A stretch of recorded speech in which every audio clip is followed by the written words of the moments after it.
He knows that we've got the CNC tracker machine, and he wants us to help him make a nice smooth dash. Yeah, he's done a lot of the work in terms of stripping this thing, and it's come a long way. You know, the old dash, we got that out of the way. That was the first order of business. The second thing we had to do was give ourselves a working point to go off of to build a dash, because, you know, without this bar we put in place, you really don't have, you know, a fixed location to do measurements from. No, you can mess that up pretty good if you just try to estimate, right? Yeah, so we've got this welded into place, and from there we can start making measurements to build a template.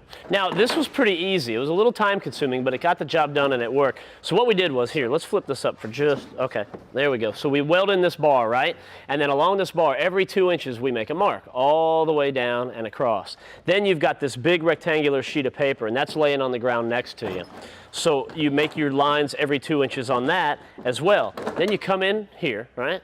And then you make your measurements on the metal. So let's move this out of the way so we can show them, okay? So right there on the first line, we would take that, and then we would lay this on the paper on the first line, right?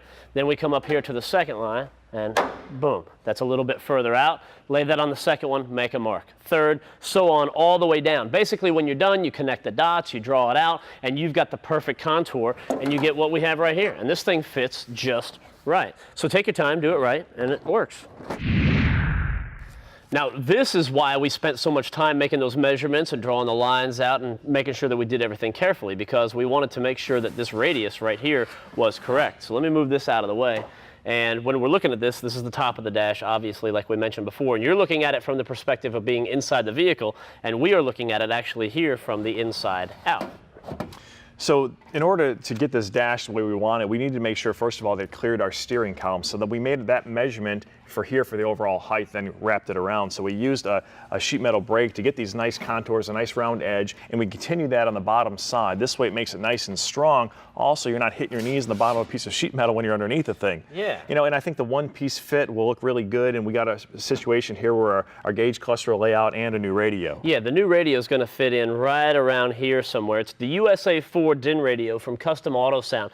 This is nice. It's got a retro look, as you can see right there with the knobs and everything. It looks kind of old school, but it has all the modern conveniences of any kind of new stereo that you would buy now. So you've got all of your inputs right here, and you take a look at that. That kicks open. Now you flip this down. There's your CD player, 160 watts, you're cranking it out. You know, auxiliary USB imports, everything you could want on a new stereo system with an old classic look is right there. And the cool thing about having the custom dash is this is going to go somewhere in this vicinity. And with the custom dash, we can put it anywhere we want. Well, we're going to make the gauges look as cool as that faceplate for that radio, and the way we're going to do it is by making a custom bezel for it. So we've got all these gauges from Autometer, we've got our speedometer, all the other stuff, and rather than just dropping it in flat like you would in a race car, you know, we're keeping that theme of it being a show truck. So what we're going to do with the gauge cluster is give it a bit of an embossed look where it'll actually stick out into the driver compartment a little bit, just enough where you can see this edge here, maybe follow it back a bit of a custom flare, so it doesn't look like, you know, a race car, it looks like a show truck.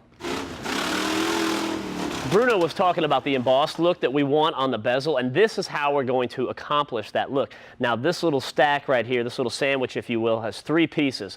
We cut out all 3 of these pieces on the CNC machine right there and got it done. Then we tied them all together with our vice grips. So here's what's going on. The middle piece is our bezel. That's the piece that we want to use. This upper one is just a little flange right here that protects the bezel from all of the vice grips that we've got on there. And then we got a piece of steel on the bottom, and that acts like the die. So we're going to bend this middle piece, the bezel, bend the corners down over the die, and that's what's going to give it that look that we want. So what we want to do now is, when we have everything in place, is just get our sheet metal hammer and start tapping this gently. And what we're going to do is just start it kind of in the corners, and just to kind of lock it in place a little bit.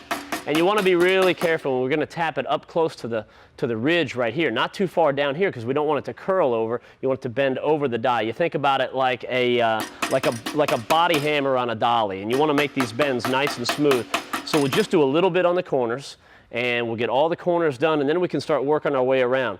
Take your time and do it slow, because you'd rather do it once and do it right than mess this up and have to cut out some more pieces.